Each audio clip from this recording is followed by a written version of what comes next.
Good morning friends, હું અજય ત્રિવેદી અને આજે આપણે ધોરણ 10 વિષય ગણિતમાં મિત્રો પ્રેક્ટિસ બુકમાં સ્વાધ્યાય 12 ના મોસ્ટ ઇમ્પોર્ટન્ટ એક્ઝામ્પલ શીખી રહ્યા છે. તો ચાલો શરૂ કરીએ.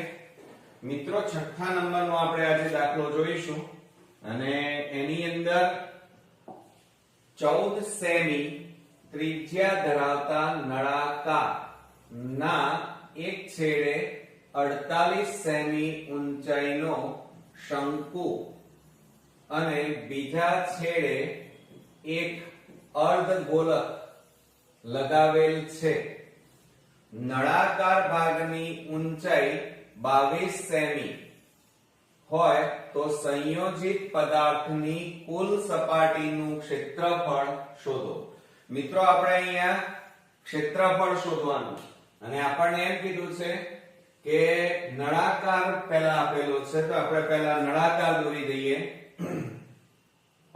ચાલો સૌપ્રથમ પહેલા આપણે અહીંયા નળાકાર દોરીએ. આ રીતે આપણે આ નળાકાર દોરી દીધો. ચાલો હવે શું કહે છે? નળાકારના એક છેડે 48 સેમી ઊંચાઈનો શંકુ. હવે એક છેડે આપણને આ રીતે શંકુ આપેલો છે.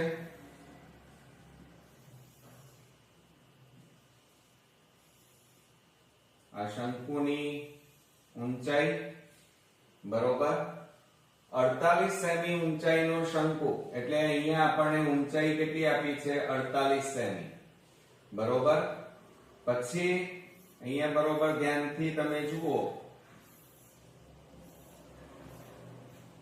ત્યારબાદ બીજા છેડે એક અર્ધગોલક. હવે આપણને બીજા છેડે અર્ધગોલક આ રીતે આપેલો છે. આમ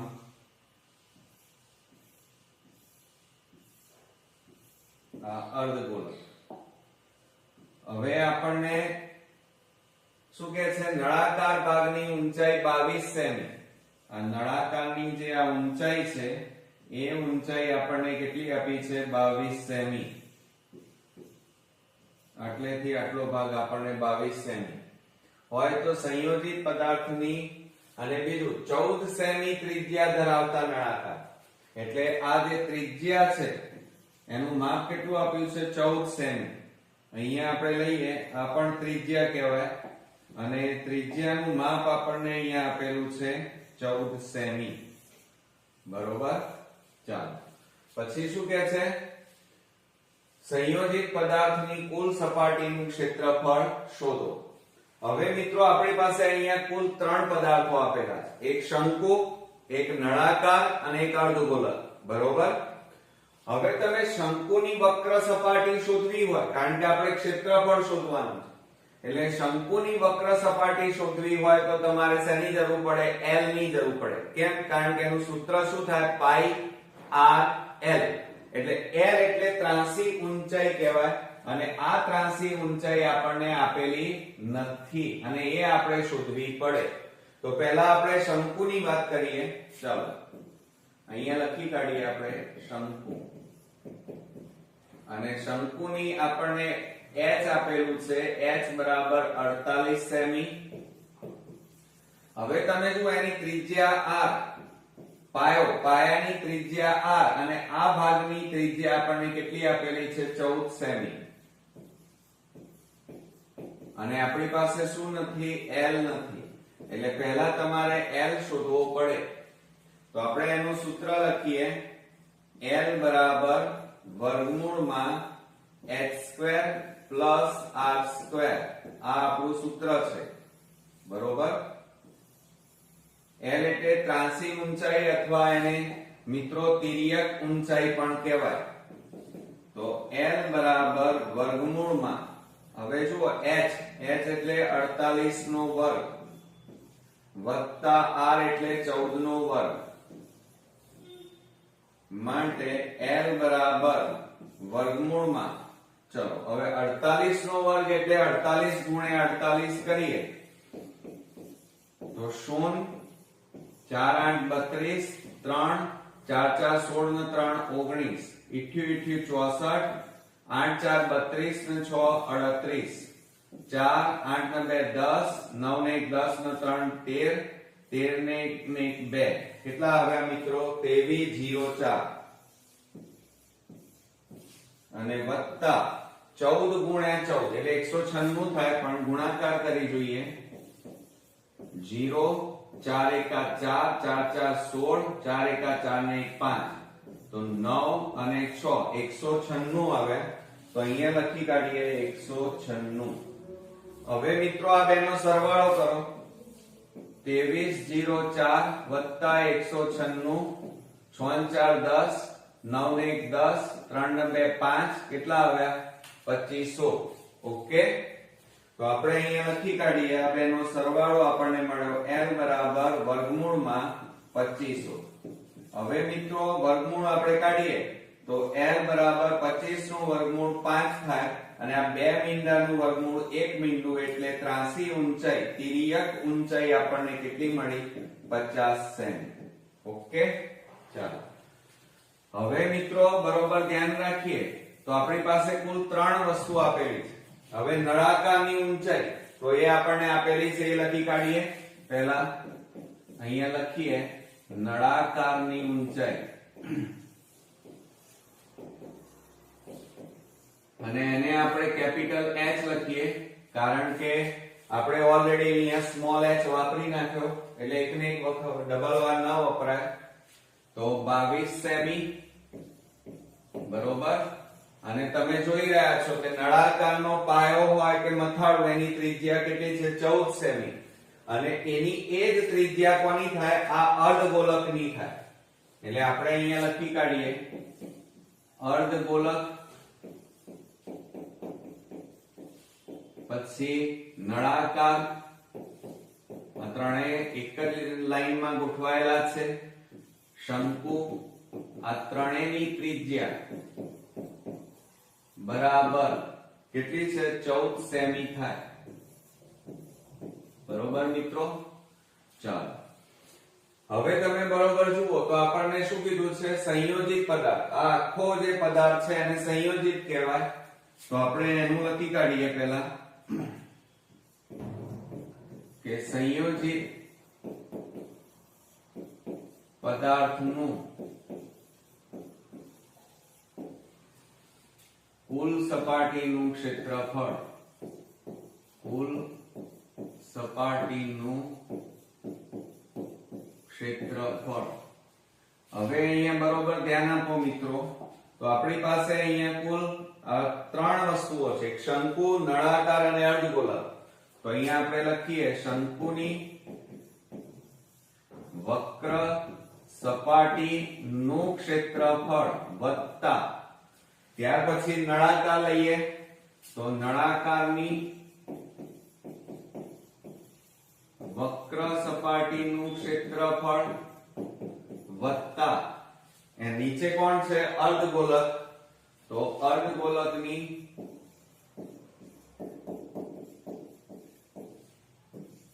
વક્ર સપાટીનું ક્ષેત્રફળ હવે મિત્રો અહીંયા 3 વસ્તુ તૈયાર થઈ તો આપણે અહીંયા કિંમતો મૂકીએ તો શું થશે જુઓ બરાબર સૂત્રો લખીએ શંકુની વક્ર સપાટીનું ક્ષેત્રફળ એટલે પાઈ r l થાય તો અહીંયા આપણે લખીએ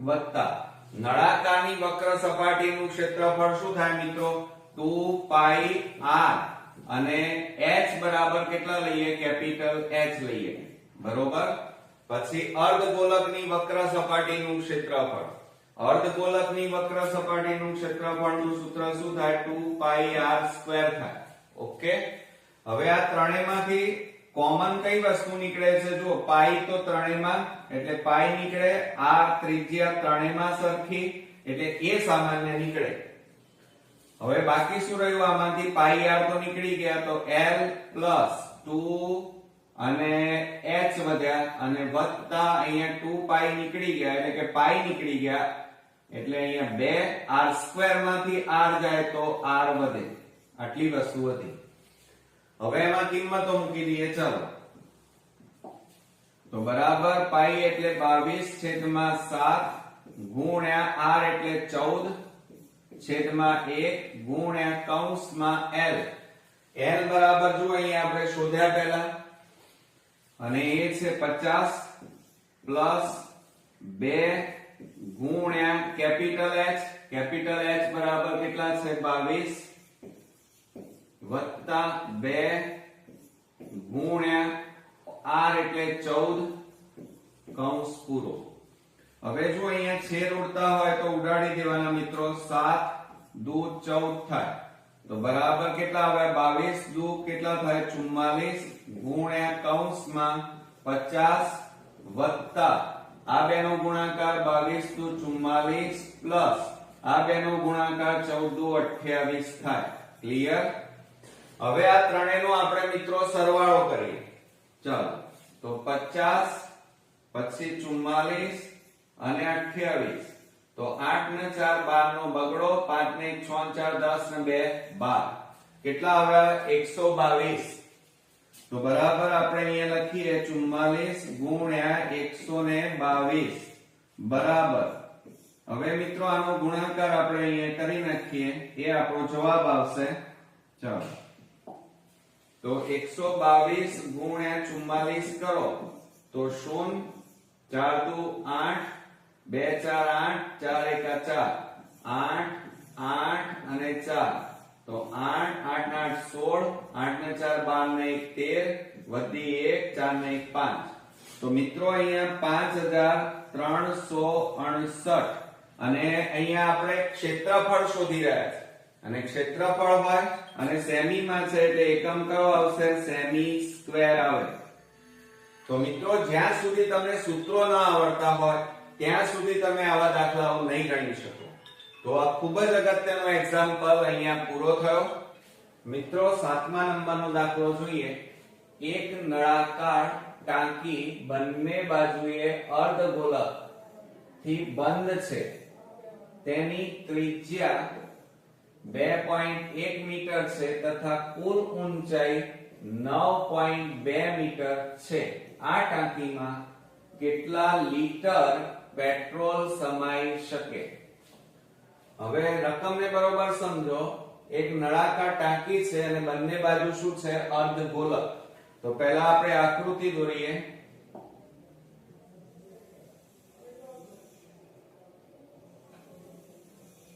આ રીતે આપણે નળાકાર દોરી દીધો. એનું આ તળિયું દોરીએ. આ ઉપરનો ભાગ એટલે મથાળું કહેવાય. નીચેના ભાગે અર્ધગોળક આ એની ત્રિજ્યા. એ જ રીતે આ ઉપરનો ભાગ આ એની ત્રિજ્યા. ચાલો આ અર્ધગોળકનો બહારનો ભાગ આપણે દોરી દીધો.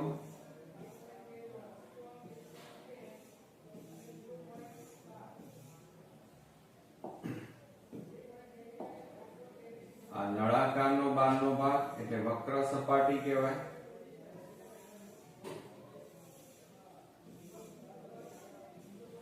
ચાલો હવે આપણને જે વસ્તુ આપેલી છે એના ઉપર ફોકસ કરીએ કે તેની ત્રિજ્યા. હવે ત્રિજ્યા તો બંનેની સરખી જ હોય અને એ આપણને આપી છે 2.1 મીટર.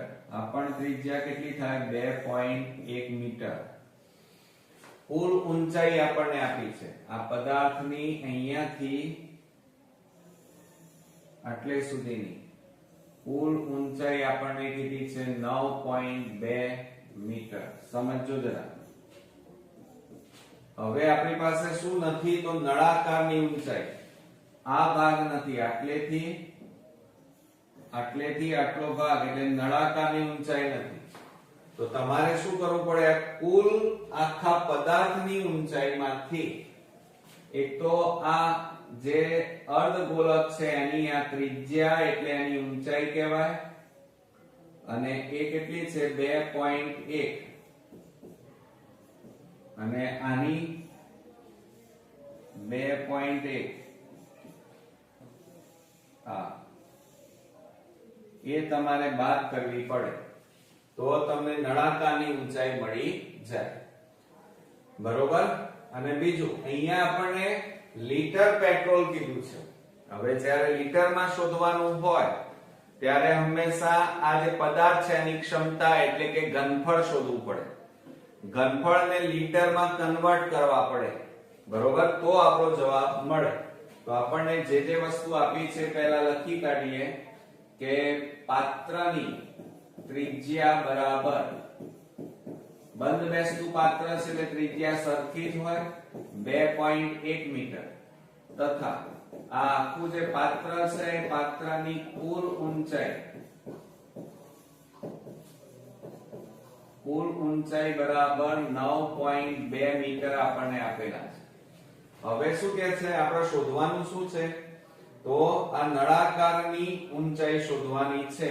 તો પહેલા એ શોધી કાઢીએ. તો આપણે લખીએ અહીંયા નળાકારની ઊંચાઈ બરાબર કુલ પદાર્થની ઊંચાઈ માઈનસ 2 ગુણ્યા, કારણ કે બંને બાજુ અર્ધગોલક છે એટલે આ બે અર્ધગોલકની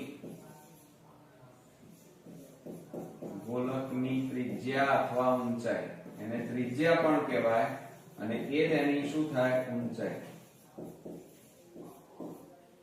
બરાબર. કુલ ઊંચાઈ કેટલી છે 9.2 માઈનસ કૌંસમાં 2 ગુણ્યા અર્ધગોલકની ત્રિજ્યા કેટલી 2.1,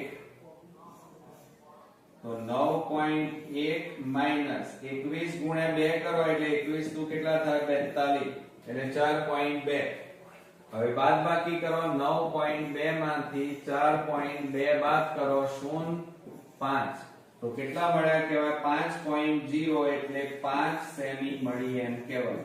કેટલી મળી મિત્રો 5 સેમી, એટલે આટલેથી આટલે સુધી કેટલી મળી 5.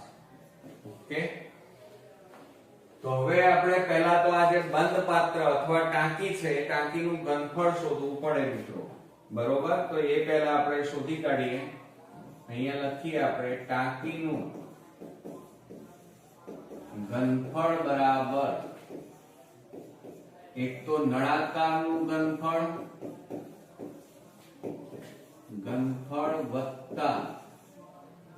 વત્તા કૌંસમાં 2 અર્ધગોલક છે એટલે 2 અર્ધગોલકનું ઘનફળ,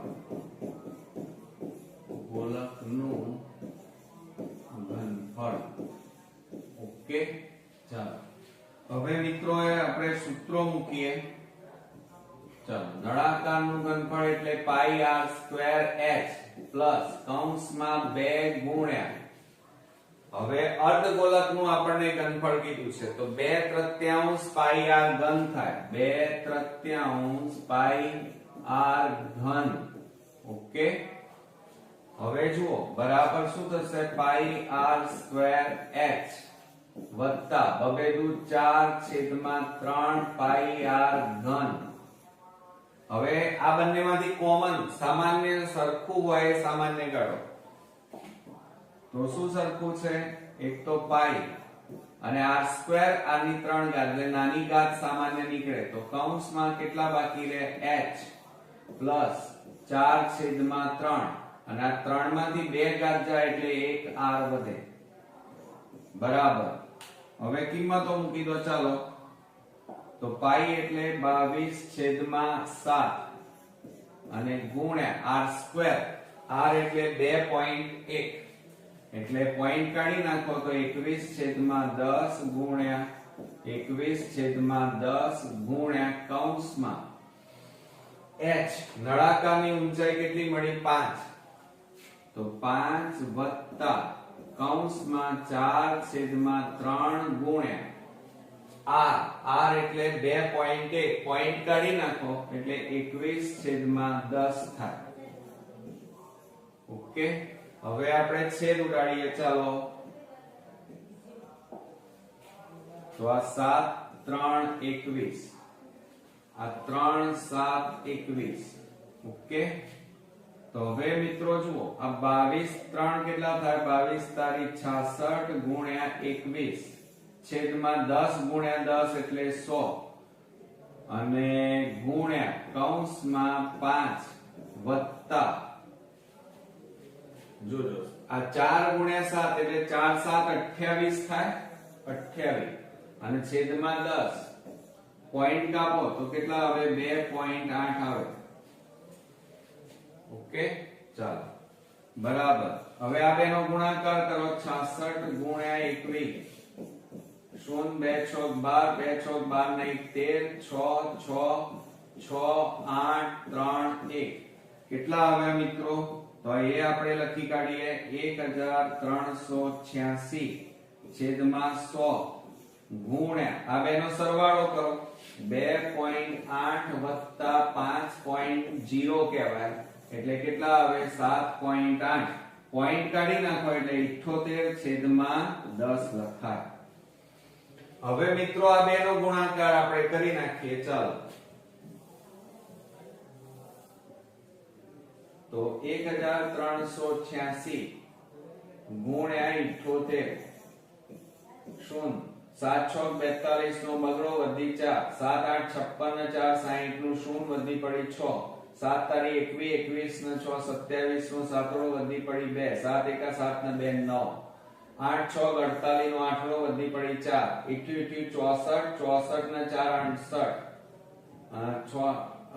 64 ને 4 68 નો આઠડો વધી પડી 6 8 તારી 24 24 ને 6 30 નું શૂન વધી પડી 3 7 1 7 7 ને 3 10 8 8 ને 2 10 1 7 9 ને 1 10 તો મિત્રો 10 71 આપણને મળ્યા કેટલા મળ્યા 10 71 અને 0 8 બરોબર હવે તે છતાંય આપણે ચેક કરી લઈએ ગુણાકારમાં ક્યાંય ભૂલ થતી હોય તો ફરીથી એક વખત આપણે નજર મારી લઈએ જુઓ 1386 અને ગુણ્યા 78 શૂન 7 6 42 નો બગડો વધી પડી 4 7 8 56 56 ને 4 60 નું શૂન વધી પડી 6 7 તારી 21 ને 6 27 નો સાતડો વધી પડી 2 7 1 7 ને 2 9 8 6 48 નો આઠડો વધી પડી 4 88 64 ને 4 68 નો આઠડો વધી પડી 6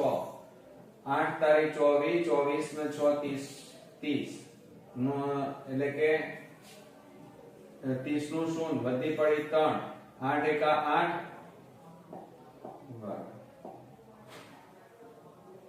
8 6 48 નો આઠડો વધી 4 88 64 64 ને 4 68 નો આઠડો વધી પડી 6 8 તારી 24 24 ને 6 30 નું શૂન વધી પડી 3 8 1 8 8 ને 3 11 તો 8 8 ને 2 10 નું શૂન વધી 1 7 ને 1 8 9 ને 1 10 તો 10 81 અને 08 આપણને મળે એટલે ગુણાકારમાં મિત્રો ખાસ તમે ધ્યાન આપજો કે 10 81 08 અને છેદમાં 1 2 અને 3 મીંડા 1 2 3 મીંડા તો 3 રકમ પછી પોઈન્ટ આપણે કાપવું પડે બરોબર તો શું થાય 1 2 અને 3 રકમ પછી પોઈન્ટ કાપીએ તો 108.108 આટલા થાય પણ ઘનફળ છે મિત્રો હવે ધ્યાન આપજો મિત્રો ઘનફળ આપેલું છે અને બધું શેમાં આપ્યું છે જુઓ મીટરમાં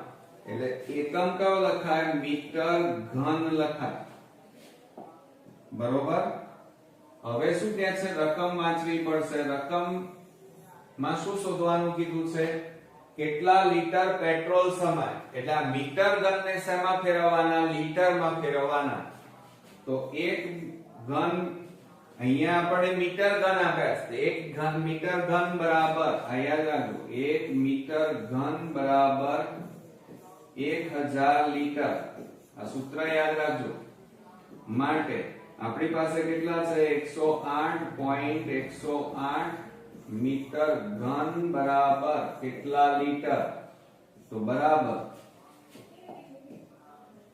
હવે જુઓ આ ઉપર જતા રહે પોઈન્ટ કાઢી નાખો એટલે 108 અને છેદમાં 3 રકમ પછી પોઈન્ટ છે એટલે પોઈન્ટ કાઢી નાખો તો 1000 લખાય અને આ 1000 એમના એમ અને છેદમાં 1 ઓકે આ પોઈન્ટ કાઢી નાખ્યું એટલા 1000 લખ્યા. હવે આપણે છેદ ઉડાડીએ. ચાલો આ 1000 ઉડી ગયા તો બરાબર કેટલા આવે? 108 આટલા શું આવ્યા કહેવાય? Litre petrol સમાય. પેટ્રોલ સમાઈ શકે. ઓકે, આવડશે ને મિત્રો? પણ આ ખાસ યાદ રાખવાનું, 1 મીટર ઘન બરાબર 1000 લીટર. એટલે મીટર ઘનને લીટરમાં આ રીતે ફેરવી શકાય. તો આ રીતે આપણો ખૂબ જ અગત્યનો દાખલો અહીંયા પૂરો થયો. નેક્સ્ટ વિડીયોમાં નવા એક્ઝામ્પલ સાથે ફરી મળીએ. ત્યાં સુધી ગુડ નાઇટ ફ્રેન્ડ્સ.